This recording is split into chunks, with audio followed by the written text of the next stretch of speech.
اب قرآن کے علوم، حدیث کے علوم، ان کی حفاظت جس طرح ہمارے دینی مدارس میں ہوتی ہے، ان کو علم سے کیوں دشمنی ہے؟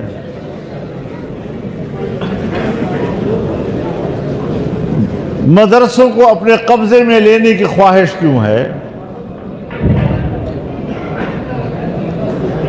پی آئی اے کو تو نجی ملکیت میں بیچ رہے ہو، اور مدرسے جو پہلے سے نجی ادارے ہیں، این جی اوز ہیں، جو طالب علم کو پڑھاتے بھی ہیں، کھلاتے بھی ہیں، پلاتے بھی ہیں، کمرہ بھی دیتے ہیں، بجلی بھی دیتے ہیں، گیس بھی مفت، پانی بھی مفت، کتاب بھی مفت، اس سے بڑھ کر رفاہی ادارہ اور کون سا ہو سکتا ہے؟ اور میں اپنے حکمرانوں کو بتانا چاہتا ہوں کہ علامہ شبیر احمد عثمانی، جو علم کا سمندر، حضرت شیخ الہند کے ترجمے کا شارح، انگریز نے اس کو اپنی کتاب میں ان پڑھ لکھا تھا، کیونکہ پرائمری اسکول میں نہیں داخل ہوا تھا۔ تم اس انگریز کی نقش قدم پہ چل رہے ہو؟ ان کے نزدیک بھی دین کا علم نہیں تھا، اور آپ کی نظر میں بھی دین کا علم نہیں ہے۔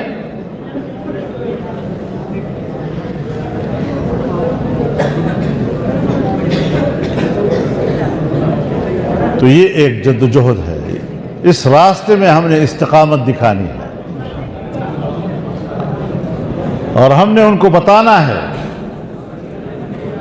کہ مدرسہ اور علماء، ان کی پشت پر برصغیر کی 250 سالہ تاریخ موجود ہے، اور وہ قربانیوں کی تاریخ ہے۔ ہم اپنی تاریخ بھولے نہیں ہیں، اور ہمیں آزماؤ بھی نہیں، ورنہ ہم تمہارے لیے ان سے بڑھ کر آزمائش بن جائیں گے۔ پھر مسئلہ آپ کے لیے مشکل ہوگا، ہمارے لیے کوئی مشکل نہیں ہے۔ للکار ہے، للکار ہے۔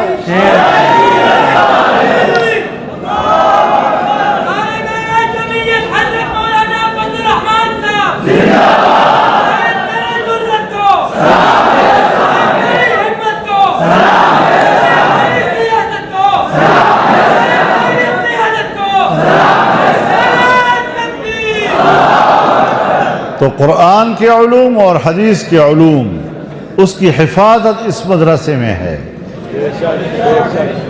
اور جب مدرسہ اس کا محافظ ہوگا تو پھر ہم مدرسہ آپ کے ہاتھ میں نہیں جانے دیں گے، ہم آپ کے ساتھ ہیں، کیونکہ ہم حکمرانوں پر اور ان کے اداروں پر اعتماد نہیں کرتے۔ ان کے دلوں میں نہ اس علوم کی قدر و منزلت ہے، اور نہ ہی وہ اس کے محافظ بن سکتے ہیں۔ جو پہلے سے علمی ادارے تھے اور ان کے ہاتھ میں گئے ہیں، ان کی مدرسے اور علم کی حیثیت ختم ہو گئی ہے۔ تجربہ بتا رہا ہے۔ تو انشاءاللہ مدارس کی حفاظت ہوگی، اور تمام علماء کرام، تمام مکاتب فکر اس پر متفق ہیں انشاءاللہ العزیز۔ لیکن اتنا ضرور ہم کہنا چاہتے ہیں کہ ہم نے ہمیشہ مکالمے کا راستہ لیا ہے، مذاکرات کا راستہ لیا ہے، مذاکرات سے مسائل کو حل کیا ہے۔ آپ کے ساتھ معاہدات ہوئے ہیں، ان معاہدات کی بنیاد پر قانون سازی ہوئی ہے، اس قانون پہ عمل کرو، تاکہ یہ تعصب تو ہمیں نہ ملے کہ آپ ہمیں کوئی خدا نہ خود دھوکہ دے رہے ہیں۔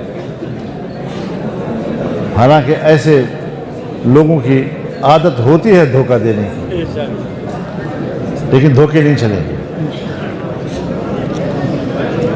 تو انشاءاللہ العزیز زندگی رہی تو حاضریاں ہوتی رہیں گی، اور یہ بات سنو لا الہ العالمین۔